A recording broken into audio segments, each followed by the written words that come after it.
since then you have expanded your horizon. You moved. When did you move abroad?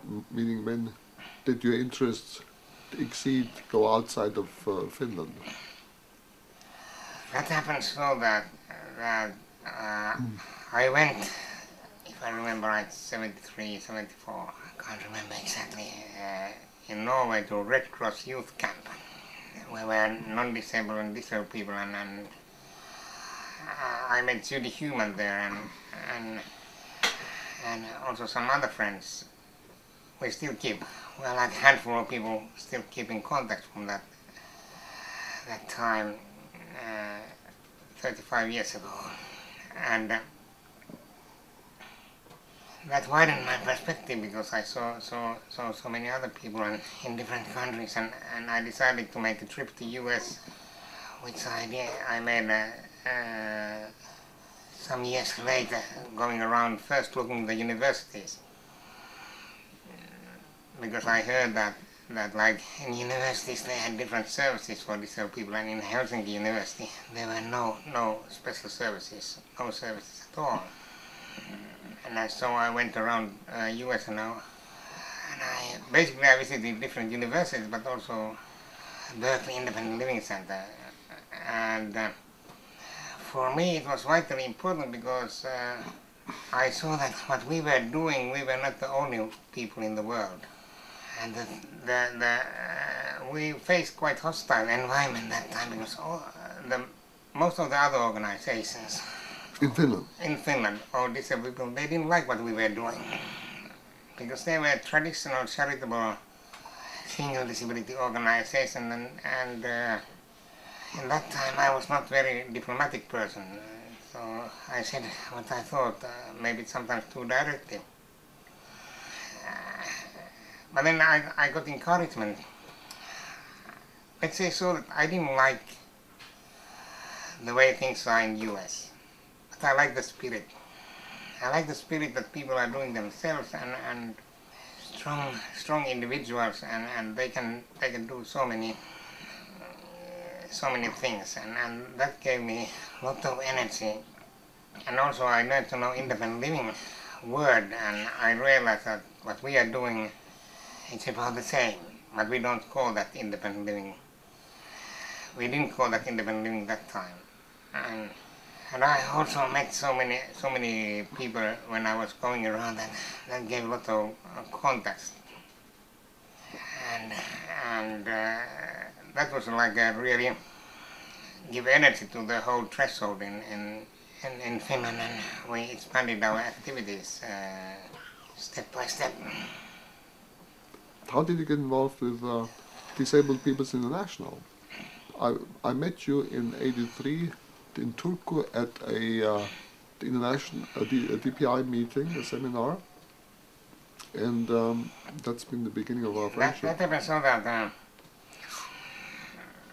in the 70s, when we were established, I had some contacts in Finland with some people who were in the Rehabilitation International, and at that time there were not international movement of disabled people. In Europe there was this FIMITIC, which is not the most progressive organization in the world, and a very strange organization. These were mainly physically disabled yes, people and veterans associations. Yes, and most of the people in FIMITIC, they were not really severely disabled.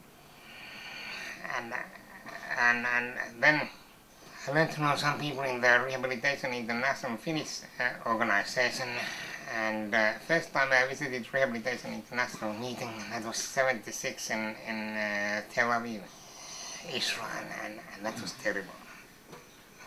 It was a terrible meeting for me, and so many rehabilitators around, and the way of talking. But in the meeting there were some disabled people who were like critical to the Rehabilitation International. We had some gatherings and some hotel rooms, handful, 5 to 10 people there were. I remember Liam McQuire from Ireland and some other people. Then the next Rehabilitation International conference was in 1980 in Winnipeg, Canada. And we traveled together, Maya and me. There, we went there through. Maya is your wife. Yes, we went through. I also met Judy then, and we went to Winnipeg. And Canadians, they had very well organized activities, and there was also Swedish initiative that Bengt Lindqvist, who I think was already at that time. He was member of parliament, I believe. Member of parliament, but not minister so far. No, not yet. And he had made a proposal with other, so that Rehabilitation International should change their bylaws, constitution, so that majority of the decision making people should be disabled, more than 50%. And that was voted down in Winnipeg. And that was maybe the best thing Rehabilitation International never did, because they didn't accept disabled people in the leading role. Because as a reaction, the Canadian had organized so that disabled people have caucus, everyday caucus in the meeting, and so we first we became very frustrated, and then secondly we decided that we establish World Coalition of People with Disabilities, which was of course terrible name, and it was later changed to Disabled People's International. And that was next year in 1981 it was officially established in Singapore. But that was like a starting point in Winnipeg. And that was also a time when Rehabilitation International was left alone.